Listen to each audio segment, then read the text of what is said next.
This is the largest mission that NASA has taken on. Humans last stepped foot on the moon in 1972 during NASA's Apollo program. More than 50 years later, that's about to change.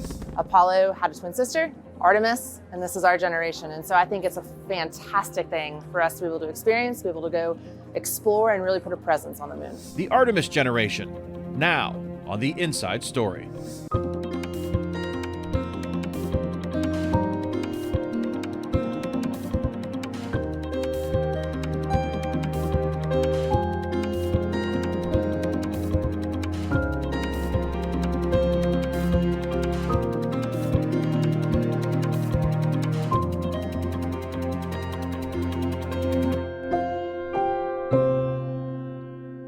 Thanks for joining us. I'm VOA's Midwest correspondent Kane Faribault here at Kennedy Space Center in Florida.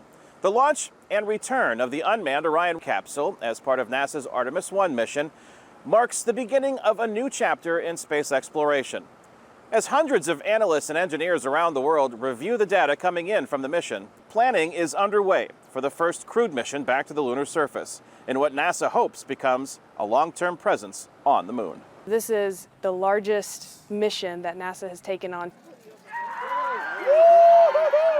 As it traveled farther than any craft designed to carry people, NASA's staff watched intently as volumes of data streamed back from Artemis 1's uncrewed Orion capsule. Data taking, thermal analysis, vibe acoustic. Analyzing the data from the Orion seat to understand the dynamic response of having the mannequin in there. And so we want to make sure the spacecraft is set up for those challenges, radiation, things like that. The Orion capsule's 26-day journey, carrying 3 mannequins tens of thousands of kilometers beyond the moon, tested NASA's ability to one day carry astronauts in a craft where the crew won't have much independent control. The maneuvers it's going to do are so complicated. For me to have manual control throughout the entire regime of flight actually adds risk that we aren't necessarily trying to buy off on. We will have astronauts on board. They will monitor all their systems. They'll have 60+ displays that show everything on the vehicle and provide telemetry and command interface to the vehicle. But automation in the background will be operating the mission in its entirety. NASA's Shanna De Leon, a veteran of the Space Shuttle program, is part of the team working on new and very different technology from that used by the last astronauts to reach the moon. It's much different than the Apollo era of capsule where you had switch throws and multiple astronauts and you called the astronaut to make actions that would operate the vehicle. Artemis is automated. It's a software-driven vehicle, it's a data-driven vehicle that will automate everything from takeoff through splashdown. NASA officials expressed confidence in Orion's overall performance, despite some minor technical glitches. Splashdown. The agency must now sort through the collected data in preparation for the next step, Artemis 2. All the data we get is a success. And that's the important thing, is to go off and test that out so we can buy down that risk for Artemis 2. While SpaceX is also working on a new rocket system to reach the moon to assist in NASA's long-term goals, Program Integration Manager Braniel Rodriguez says the Orion capsule is NASA's craft of choice for the foreseeable future. This is the start, I think, of a fantastic campaign that's really going to extend our exploration.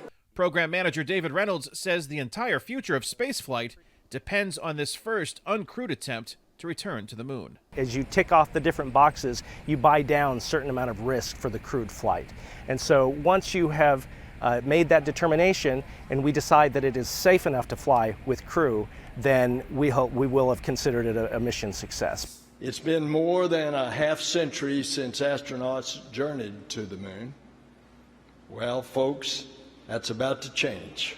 Standing in Houston, Texas, before the current astronaut corps and veterans of the Apollo and Space Shuttle programs, NASA Administrator Bill Nelson introduced the 4-member crew of Artemis 2, Christina Cook, Victor Glover, Reed Wiseman, and Canadian Jeremy Hansen.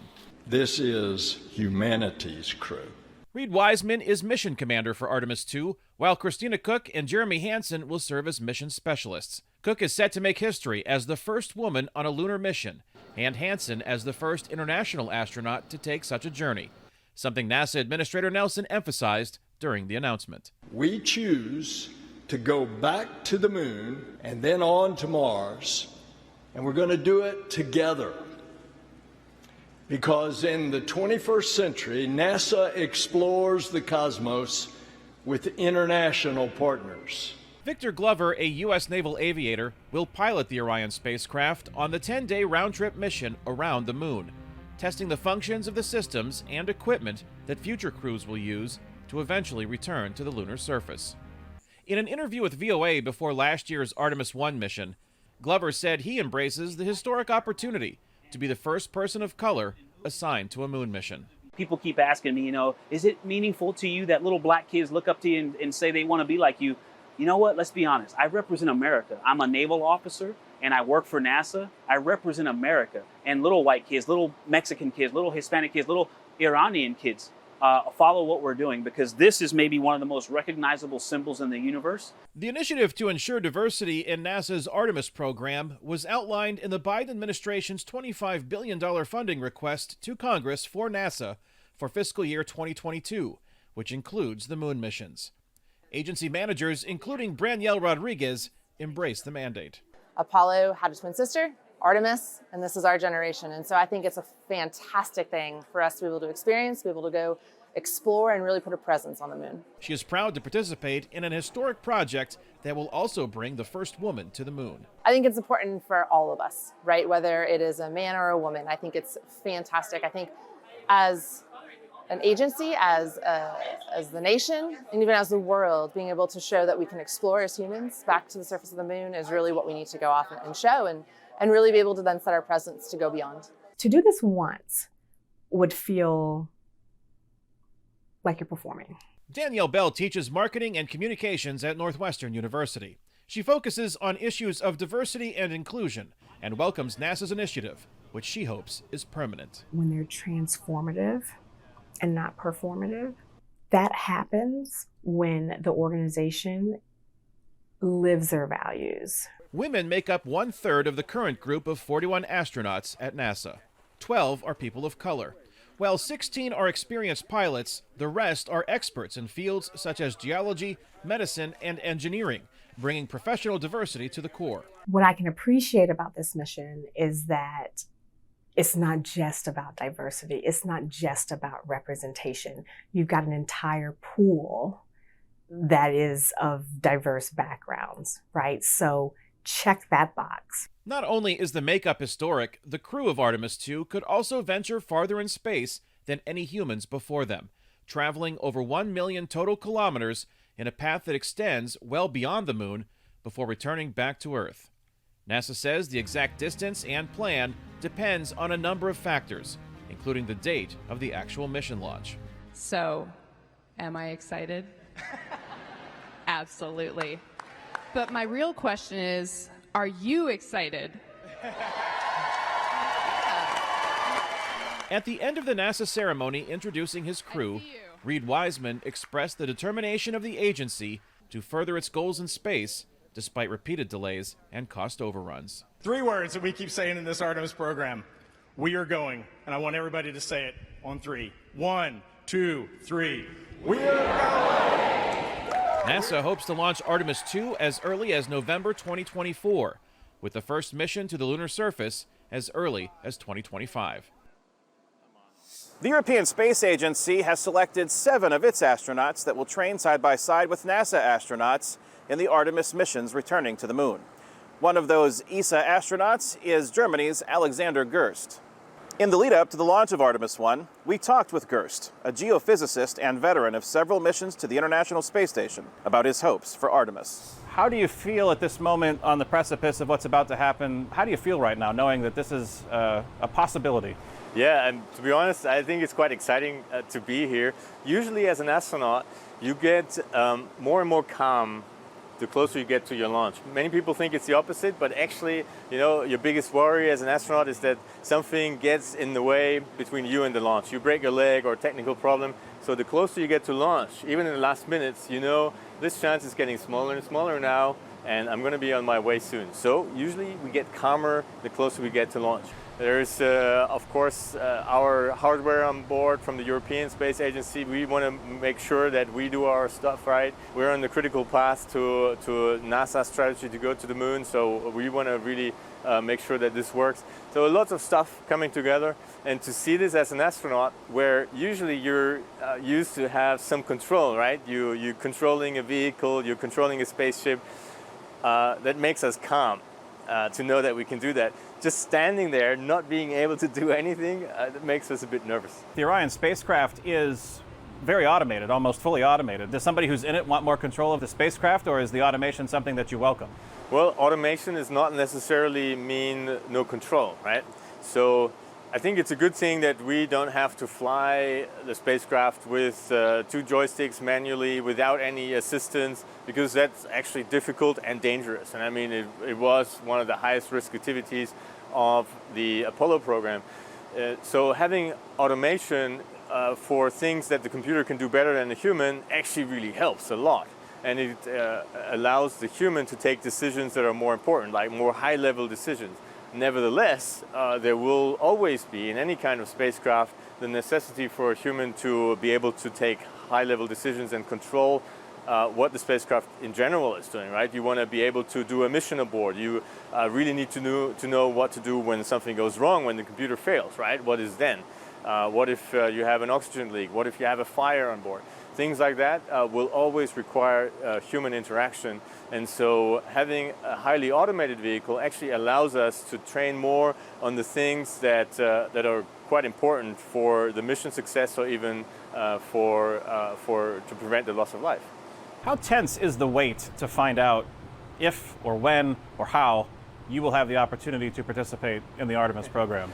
Well, also one thing that you have to get used to as an astronaut, which is hard for us because we're typically not the people who have a lot of patience, is that you actually need to develop some sort of patience. Some colleagues of mine were called in the astronaut corps and then waited for 14 years before they flew. So really you have to sometimes take a step back, take it easy, and just see how things come along. Just the thought of me sitting on that rocket sometime flying to the moon is a very exciting thought. But I know, it's nothing that I can change other than being ready for it.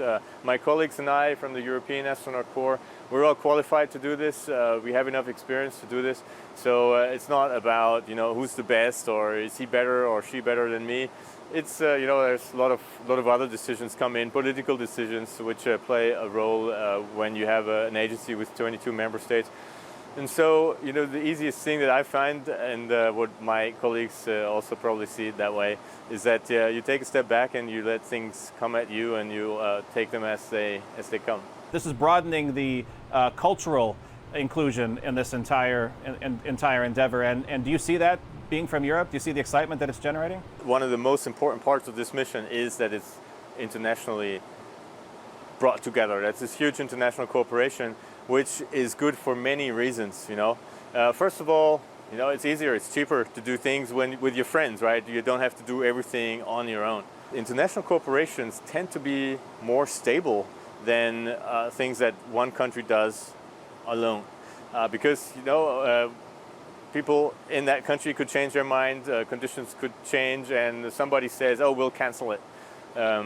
It's harder to do when you have international partners who you would disappoint with that, and who would fail the mission because you pulled out. So in the end, it's often more stable, and we see that with the International Space Station. I am very sure that one of the reasons why ISS was so successful is that it was such a big international corporation, and nobody could really pull out, and nobody did, and now it works. And now, because of that, we're harvesting all that scientific results that come down now more than ever, right? Right now we're in the sort of the golden age of ISS, where everything comes back because we pulled it through up to this point. And I'm pretty sure the same thing will happen with the Moon Corporation. I've seen many programs in my time that I worked with ESA and NASA. I've seen many programs being sort of brought up and then canceled again, unfortunately. For this one, I feel there's a different vibe. When I go through the corridors of NASA, people talk about this one differently, and I think that's part because of the international cooperation. Is the general public invested enough in this effort, in this endeavor? Can you get a sense of that? Are people generally well educated, well informed, and interested in this? Well, it's always, I think, our duty to make sure the public knows better and more about this project, because it is fascinating. And in Europe, we of course have the challenge that we need to integrate 22 member states and 22 different sort of parts of the culture, making sure that everybody understands how important it is to fly to space, that we're bringing actually benefits back to Earth that are worth it, that are worth investing that, and that actually investing in space is something that pays back many fold later. And that is something in Europe that we can easily calculate. For human spaceflight, a European ESA citizen invests, and it's much less than actually citizens in America. Unfortunately, we only invest €1.50 per person per year, but the payback is way bigger, of course. We can calculate this for European space industry benefits a lot tremendously from those investments, and of course through that capability we have a seat at the table. It's taken more than 50 years for people to go back to the moon. Do you think we will see people get to Mars in our lifetime? It would be important for us as humans to fly there, that's for sure. We have a lot of questions that Mars can answer us. For example, are we alone in the universe? Do we have sisters and brothers out there? Mars can potentially answer us that question in our lifetime, and I think that alone is a very exciting thought.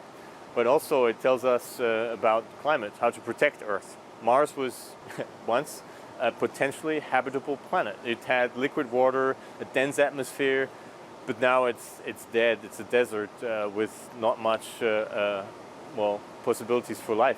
What happened there, and how can we prevent that the same happens to Earth? Alexander Gerst, it's great to be able to have the chance to talk to you at Voice of America. Thanks for joining us here. We wish you the best, and Godspeed to you, and good luck. Same to you. Have a great launch. Expanding the reach of NASA's Artemis mission is a unique program the agency is spearheading that is partnering them with college students around the country who are developing the next generation technology that will transform the way astronauts live and work on the surface of the moon and also on Mars. Northeastern University student Andre Neto Caetano watched NASA's Artemis 1 launch from Kennedy Space Center in Florida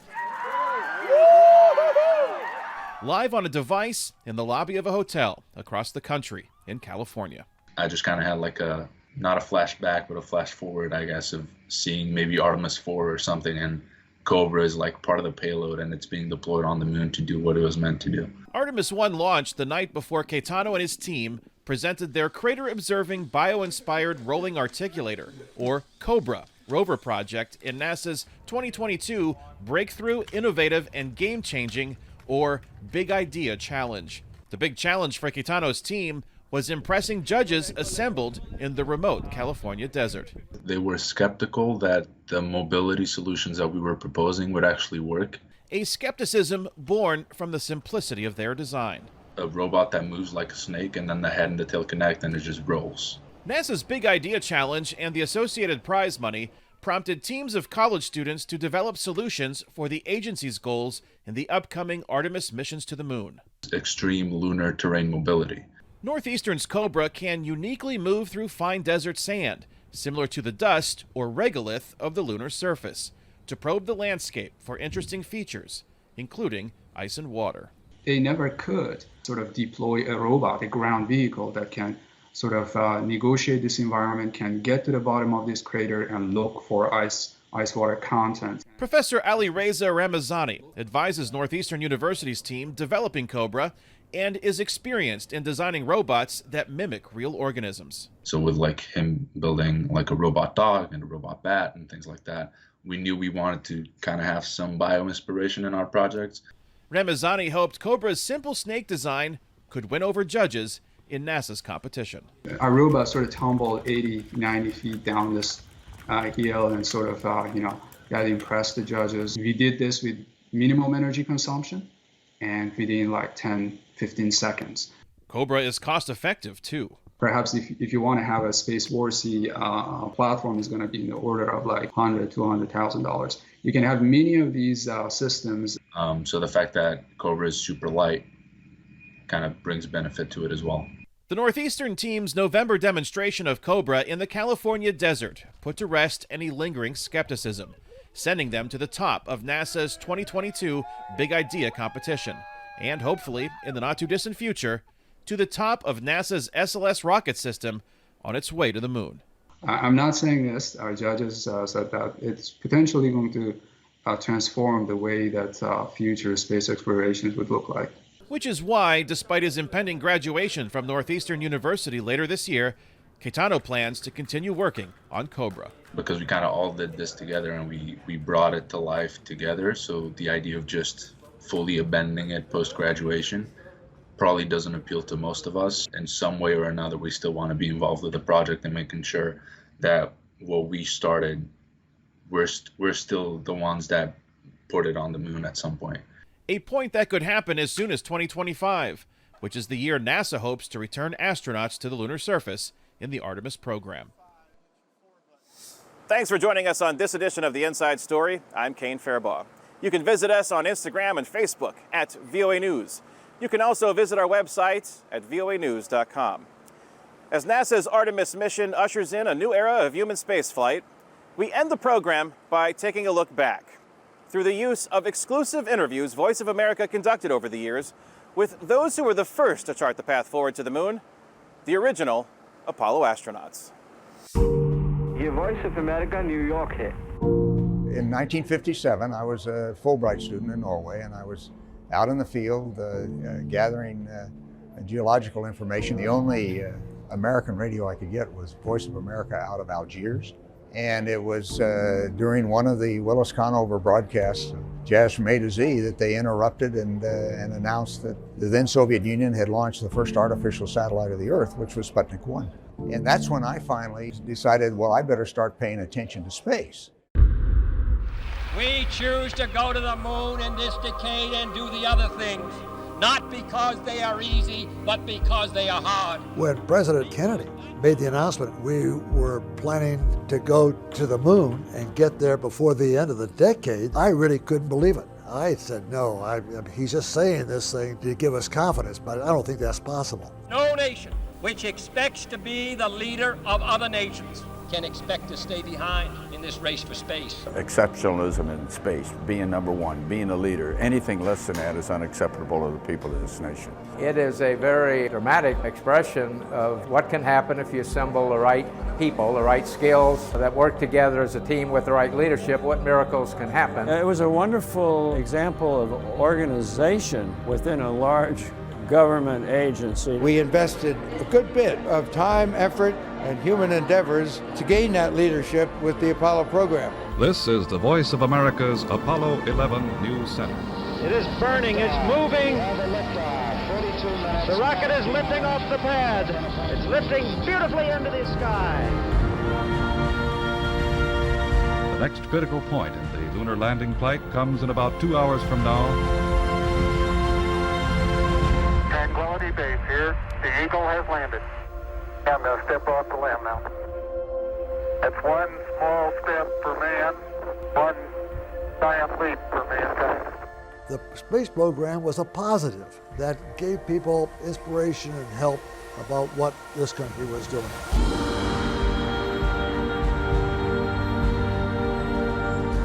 Houston, we've had a problem. Apollo 13 was what a prepared team can do. The team that was trained to handle emergencies like that and like many other things did their job with great credit. I was the flight director for Apollo 17 when Gene Cernan and Jack Schmitt lifted off. We read a message up from the president that basically stated this may be the last time in this century. This was a very bittersweet time for us because we were surrendering our drive as a nation to be explorers.